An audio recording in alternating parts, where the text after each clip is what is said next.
Next point on the agenda is, of course, the invoicing of the early adopters, the Nordic perspective.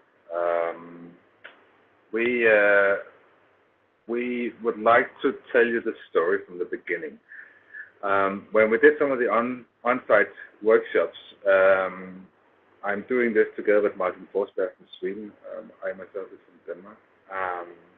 We often tell the story about how me and Martin have more than 30 years of experience within e-procurement. And it's important to have the knowledge about how this has worked, because we are not trying to sell you hot air here, but we are in fact trying to explain to you the reasoning why things are the way they are. It's a long track record. It's a lot of knowledge built up in the past 15 to 16 years, and it didn't just start out of the blue, but it actually starts with some very good reason. Naturally, e-invoicing as a standard and with the infrastructure it uses has evolved over time, and it's not really that it has a certain basis in the Nordic area or anything. In fact, many countries, many domains, especially business to business, was already in place, either with CEF or with EDIFACT, SAP IDOC documents, where they could exchange invoices, orders, catalogs by that time. But there were some initial steps that were quite important in Europe, and one of them was made in Denmark in 2003. The Ministry of Finance in Denmark hired a consulting company, KPMG, to analyze how to optimize the fund transfer in Denmark.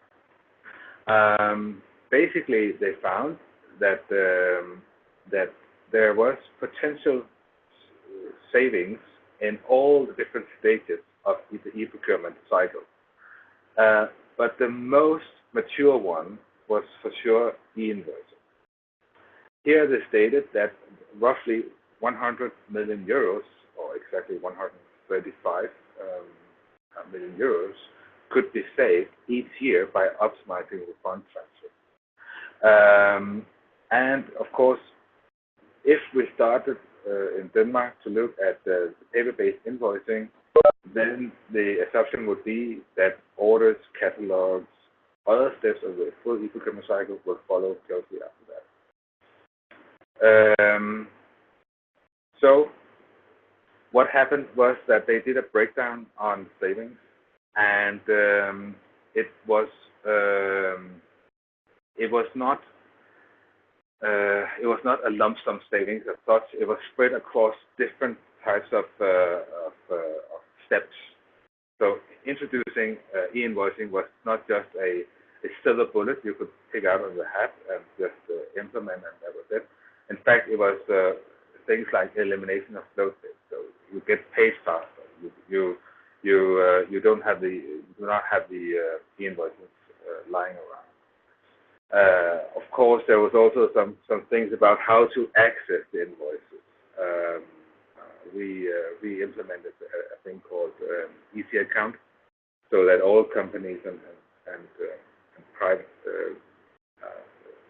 citizens would have an EC account, a bank account, that was specifically used for the purpose of transferring funds to and from the public sector to that entity or individual person.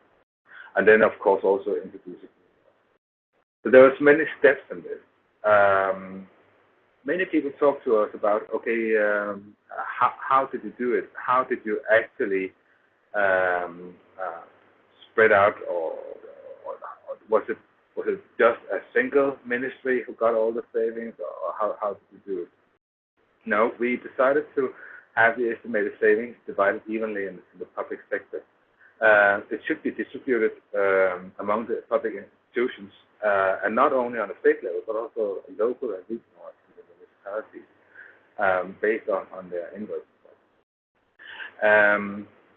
And based on this distribution of the expected savings, each ministry and municipality were withdrawn the amount of expected savings from their appropriations for 2005 and forward.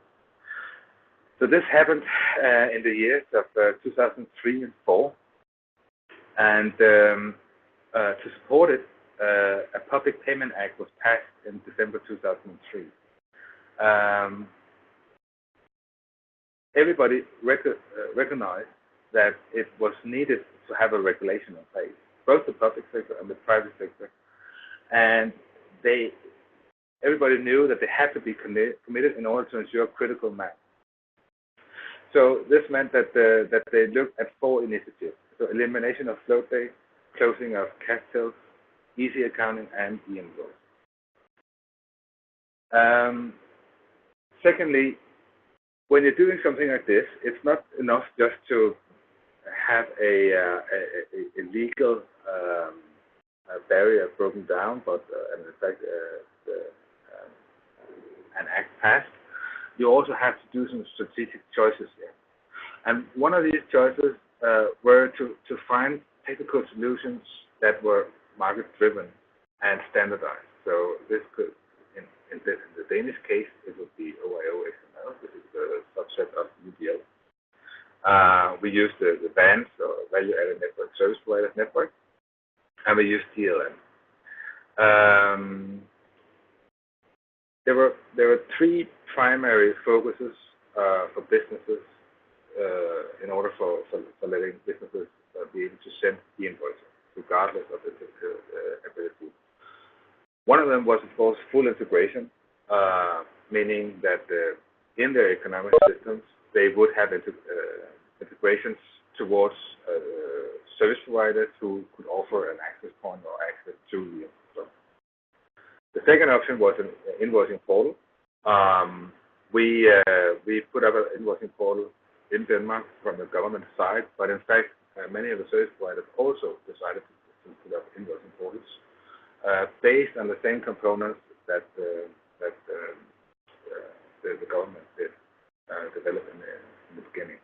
And then we used something called read-in bureaus. Basically, we had a transition period in the year 2003 up until, well, actually 2005 up until 2008 or 9, where companies of certain sizes were allowed to send their invoices for scanning, electronic scanning and transfer.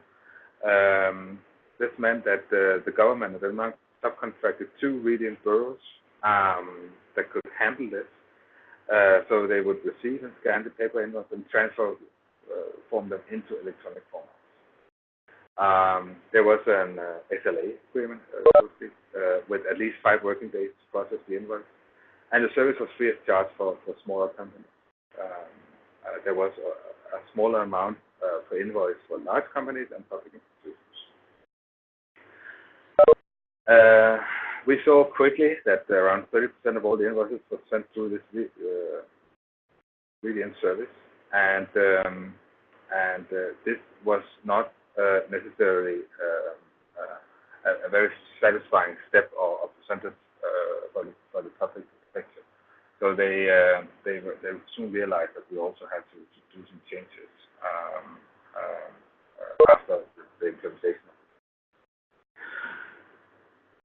The whole e-invoicing project has some different focus areas. As I mentioned before, there was the development of the technical infrastructure, but also integrations to governmental financial systems, naturally all the legal issues, and then there was communication. A key step here was that the government in Denmark decided to have early communication and early collaboration with the 5 large service providers in Denmark and also the banks. They decided to go out and advocate for this and let them know that, okay, we are doing this, we are passing the act, and we're developing a core set of tools based on open standards, but you can reuse it and you can redistribute it further to enhance it and develop as you see fit, but this is the way forward. So there was massively communication on many aspects. So you see it in the newspapers, newsletters, information campaigns. There was workshops held around the entire country. Now Denmark is of course not that large a country. We have around 5.5 million citizens, but we were touring around in different areas Denmark, telling about how this is coming and how to do it. And this was one of the key ingredients to create the awareness around it. As mentioned, the act was passed in December 2003 on the basis of the report done by the Ministry of Finance and KPMG. The timeline was really, really short, and they decided to have such a short timeline because they could see that the burden was just increasingly going to be bigger and bigger and bigger because of the amount of invoices going to the public sector was also big. This meant that they had to go live in February 2005, and that was made, and it did not. It went well, but it also had some shortcomings. There was a lot of lessons learned in this area, and on the basis of this lessons learned, new steps were applied, and I'll take you through that in a short while. But what we need to look upon is that although both public institutions and suppliers acknowledge the necessity of mandatory implementation models, all the small companies still stuck to the state scanning agencies. So even though that the public sector had a transition period of where companies could scan in their invoices, they continued to do that. And that even though that more than 95% of all Danish companies had internet access, they felt it was much easier for them just to have it scanned in with the Gmail. Secondly, the eInvoicing solutions was not really integrated in a cheap and easy off-the-shelf software. So for some companies, it was simply too difficult to join. And for some companies, also using a costly service provider was not really an attractive option. Of course, as I mentioned before with the timeline, the short implementation period was both a strength and a weakness. I mean, it was a strength sense that the service providers were forced to do this, but it was also a weakness because it put a huge burden for the service providers and all the implementers to be in place with everything up until the deadline. A thing that we didn't anticipate was that when companies stuck to the scanning agencies, the handling time of the paper invoice was not really much different than what the handling time of the scanned invoices. And this is, of course, then some of the advantages and some of the benefits, the savings were not really in place. So this also had to be done. And there were a lot of examples of where the subcontractors delivered invoices to the scanning agency, and they didn't know until the end of the month if the invoice was correctly received. So they didn't really have the traceability and transparency of where is my invoice and who has it right now. There was also a lot of different requirements, both from their public and private customers, and it wasn't easy to be an SME at that time. Many of the invoices were still being treated manually at the receiving end, and although that the project as such was largely a success, the real efficiency, the real benefits would come as soon as you have more processes from the e-procurement process, such as ordering and catalog, but also when you have a full digitization of it. So another thing was also that Denmark is a small country, and we have to buy a lot of things from our neighboring countries in Europe and the third world. And this meant that we couldn't really rely on something national. We had to own a national infrastructure. We had to do something about this. We had to create an interoperability. We had to move forward and see how it is. So there was many steps to this that was not really satisfying around it. And last thing was also eInvoicing. Introducing eInvoicing is not just about using different technology, but it's a whole new set of working. So you need to, from a governmental point of view, service provider point of view, you need to support the change management in the local institution. So what are the best practices? How do we change the workflow systems? How do the companies do when introducing something? All in all, we summarized around the lessons learned, and we introduced in the summer of 2009 something called NemHandel or eInvoicing. NemHandel is an open, shared, and secure infrastructure using Internet Access Point. And in general, there's only one simple component, and that's the NemHandel. NemHandel makes room for solutions that meet the different needs and IT skills of both small and large companies. And basically, it's developing tools, it's guidelines and components, so that it's easier to implement and adopt the different tools and different flows. We also found that with the basis of what we already developed in 2003 to 2005, we could see that as easier and cheaper it is, the more IT solution is being offered on the basis of these components. So what you could say is that in fact the reuse of components was core and essential of the strategy of implementing eInvoicing. This is, of course, for those of you who've been here in the past webinars, is of course something that you have heard before, because this is also some of the main principles of STEP and our building blocks and e-delivery. So we would focus on open standards, open source components. We would broaden it out, let people use it, use international formats, keep eInvoicing not just as eInvoicing, but in the full e-procurement cycle. And then, of course, the focus on full digitization and make end-to-end process from e-procurement to eInvoicing and payments even more. This meant that once NemHandel was introduced, an act was also passed that it should be mandatory to use NemHandel.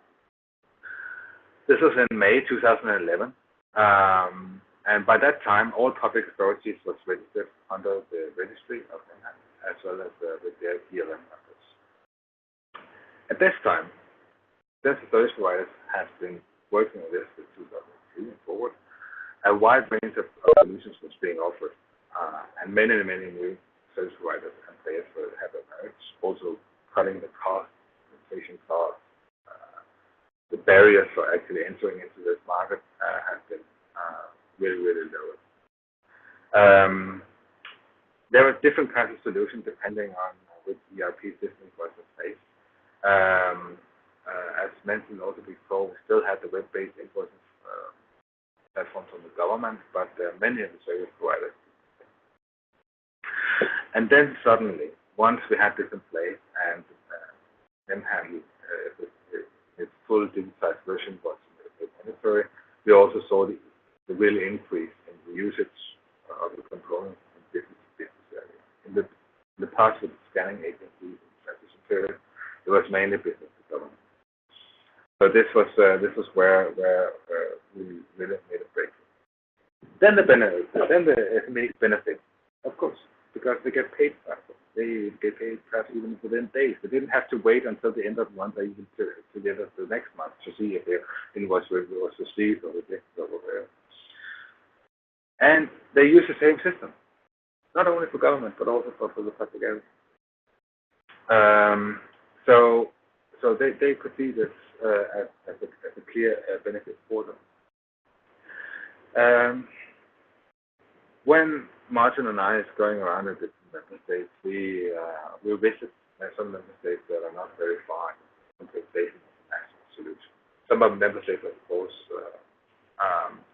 highly relying on a service provider infrastructure, where the service providers, or a market-driven approach, where the service providers is basically having the approach of offering whatever is in place for the central cost for NemHandel was around 10 million euros to establish it, and if you remember, the savings was more than 100 million euros per year. So of course, this was I wouldn't say petty cash, but it wasn't that big of a burden to the Danish government, and it was not a difficult solution to do this. This includes guidelines, translation of standard tools, open implementation, the central NemHandel registry, the governmental based eInvoicing portal, which is also open source. You could at that time download and use it, enhance it. Integrations with email programs, etc. And then it has cost around 1 million euro per year to administrative admin for the central component each year. In fact, I think it's a little bit less today. We did a transition period at some point where we had all the components from cloud-based environment, and that reduced the cost of the central hosting service by nearly 80%. So that also took a huge load off our back.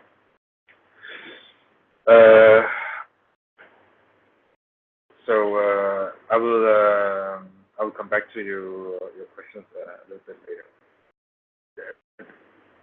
Denmark is just one of the many stories of this, and naturally we will also come back to the Pebble project, because the Pebble project was based on the good resource in Denmark, Norway and Sweden, and that's why you need to hear about the stories of Sweden. So I learned that many of the countries have been in the same situation, and they didn't just reinvent the wheel, or they tried to in the beginning, but then you can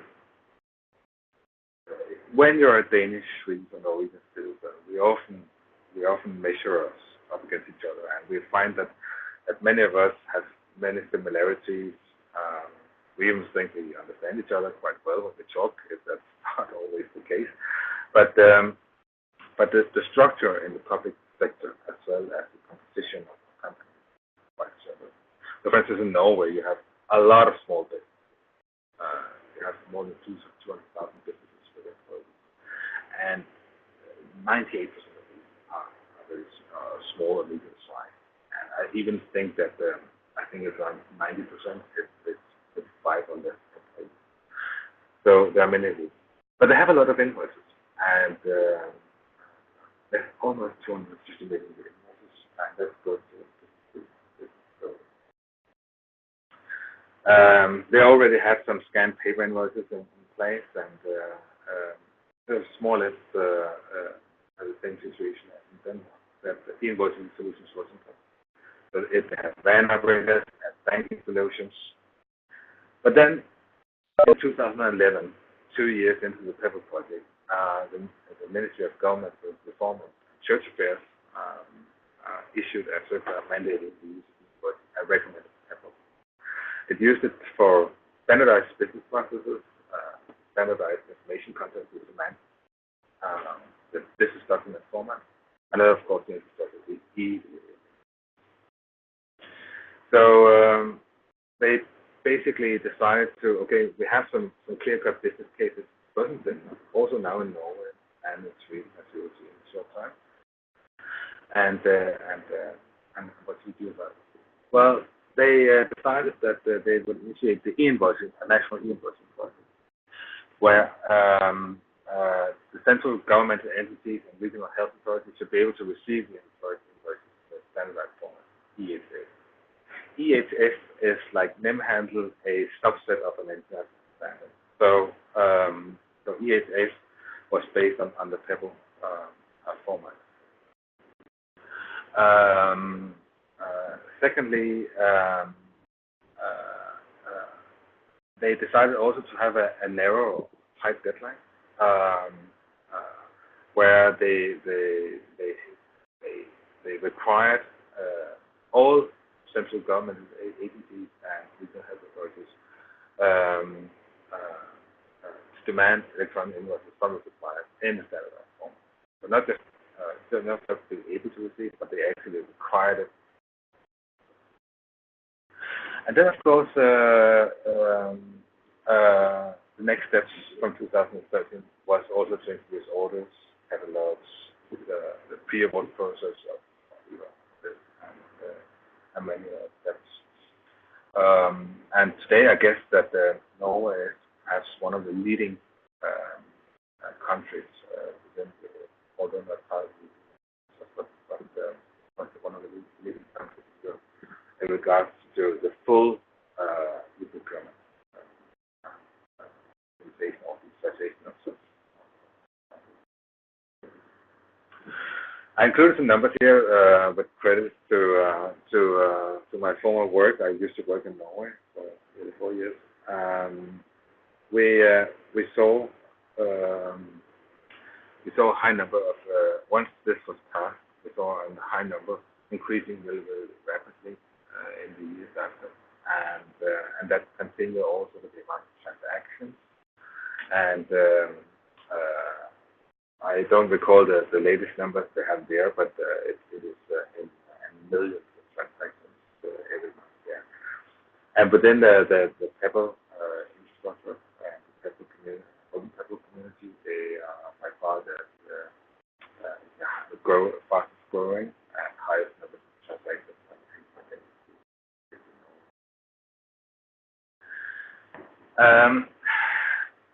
As you can see here, Norway did the same kind of lessons learned as we did in Denmark.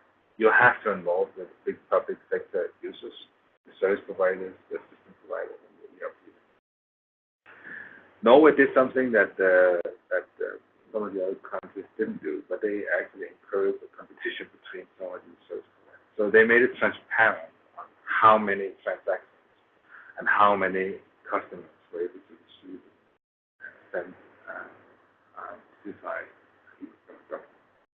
And this meant that it created another incentive for service providers to keep pushing for their clients and customers to get fully digitized on the digital business process.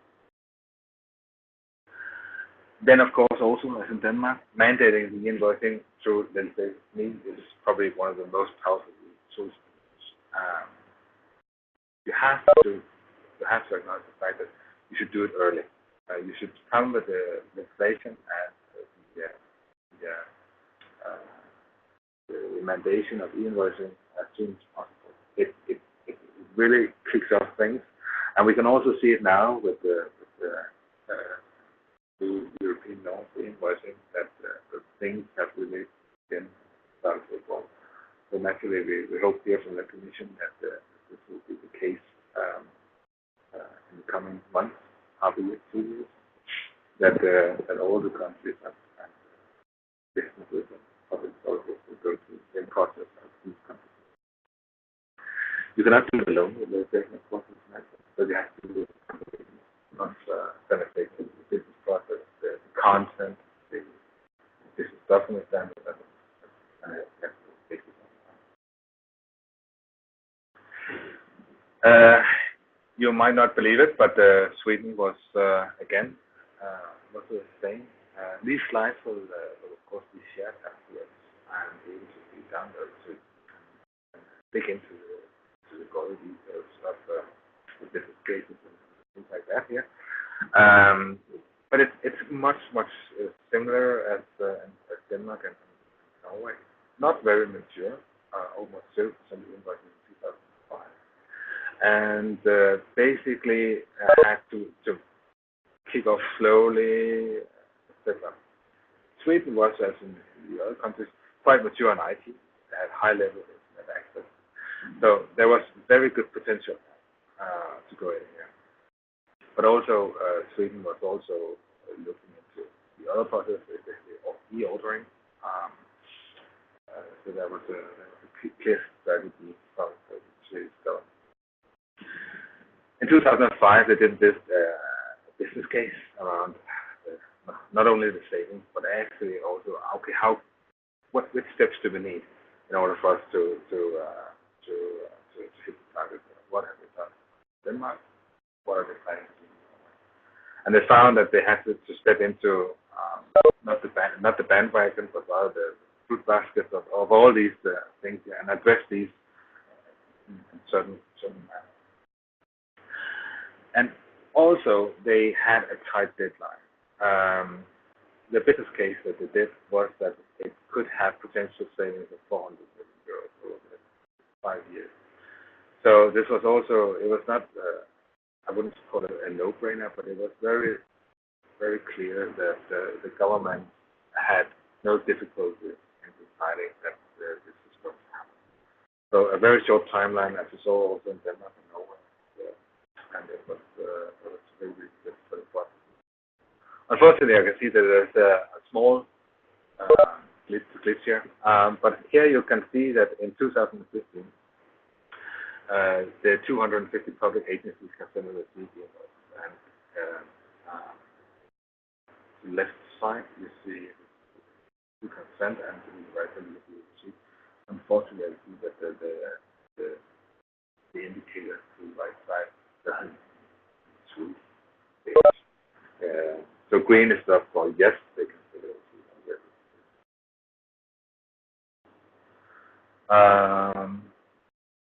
Yes. So the Swedish suppliers, this story is really not that much different than what it was in Norway. The benefit from the companies is that they will save on the printing, the postage, the handling. They have the quicker payment. They, of course, create increased customer values, customer public authorities, or other businesses, regardless as value-added services that they can receive electronically. The government, as in the other countries, is providing infrastructure. It paves the way of having one common way for all service providers to this, and it integrates with the existing system. So, I mean, the interoperability is in place.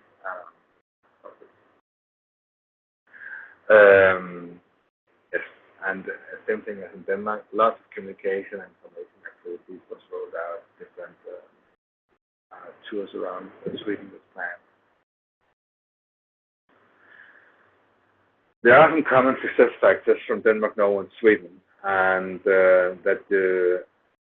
or also initiatives that you have to look upon. And we cannot say this strongly enough. That most of the good projects and business cases around eInvoicing in Europe has come when the public authorities are working closely with other agencies. They're regulating, using clear goals, tight deadlines. They're following up. They're good at budget management, and they're creating support for users. Secondly, the commercial incentives to the invoicing. We shouldn't put a burden on the company. You should try to lower the technical barriers. Try to make the open standards and open tools that makes it easier for the companies to implement this. And one question we get quite a lot when we're talking about this is, okay, how mature is this, and what is this all about? And especially in some of the countries who haven't really progressed that far. As you can see from this, some things were already in place before 2000. That's 14 years ago, and the infrastructure and the components only been developed further and with that. Also the legislation, the transport infrastructure agreements, the community around open services, the community around CEF. Everything has been continuously improved, evolved. So the maturity is high, even for the SMEs and also for the naturally, there are some new requirements coming up. So you have the requirements on the eInvoicing. There are some requirements on how to identify companies, things like that. And this has to be reflected in the existing legal framework, transport infrastructure agreements. But that work is already progress, so this will be. And naturally also the collaboration with the whole public sector. Talk to each other, make sure that the service providers is also doing that, and learn from each other. This is one of the this is some of the most important steps for all three countries. Naturally, there are pitfalls here because when you're running the tight deadline, there are different things that could go wrong. What we could see, for instance, with some of the service providers, was that they were really, really pressed at that time. For myself personally, I didn't start working on the Danish public sector until 2008, where I was work package manager for the Danish government and implementing NemHandel. But before this, I was at a private service provider company, and we had, when the Payment Act was passed and we implemented the electronic invoice for the public sector, we were working overtime every weekend for half a year, and it took a huge burden on the IT providers and the staff to run it right. But we made it, and all our customers were up and running, and we made the deadline. Some people are also debating, okay, what about the standards? We have a lot of people debating right now why the European Commission is pick out a new European standard that everybody can pay for. What we can see is that once the standard has been approved and selected, it also broadens out different. And what we can see is that it doesn't matter if we are choosing standard A, B, C, or D. The same rules apply across the board. There are some different ways on how to get hold of the standard. Some buy it of their standardization bodies in different countries. Some standardization bodies buy it out freely to use in the different countries. So there are different approaches to this. And I think we will, it's only natural when institutions do things that people and companies will have some curiosity, some denial, and some different expectations that needs to be addressed. And then, of course, also the supply onboarding was harder than expected. There was a need for longer term commitment.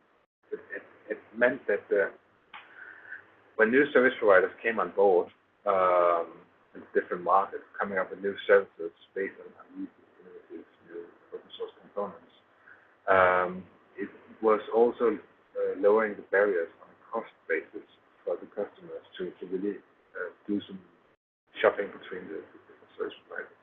And this meant that many service providers actually needed to have a longer term commitment to implement in order for them to really gain. It placed some unexpected costs on the van service. It did that. And also, especially for those who are not only service providers, but also the suppliers who had a need for a pan-European solution. It's also one of the reasons why the table project. I included this slide. I will not really go into much detail because I have some slides a little bit later on because things are changing with the new standards coming on. But it creates an overview of what the three countries did. And actually, they were not on other countries as well. We'll see that very soon. The Nordic approach, as I mentioned it here, was really good for the countries. The authorities. I think today everybody's happy, but it's like stressful. Yes, for those of us who are involved. But being first movers is also very costly. It costs a lot of money to invest in startups. And being alone with a standard or having it alone also means that you're the only one to pay and buy huge upgrades. And it doesn't really cater for a single digital market in Europe. It doesn't really cater for cross-border trade, movement, and much more. And this means that when you're doing implementations of e-invoicing, for instance, within the new standard, you have an option of creating your own site. But creating your own site also means that you have to update it and maintain it yourself. And you don't really lower the observability across Europe or between entities as in your own country. You're actually stopping it, hindering it becoming fixed by such.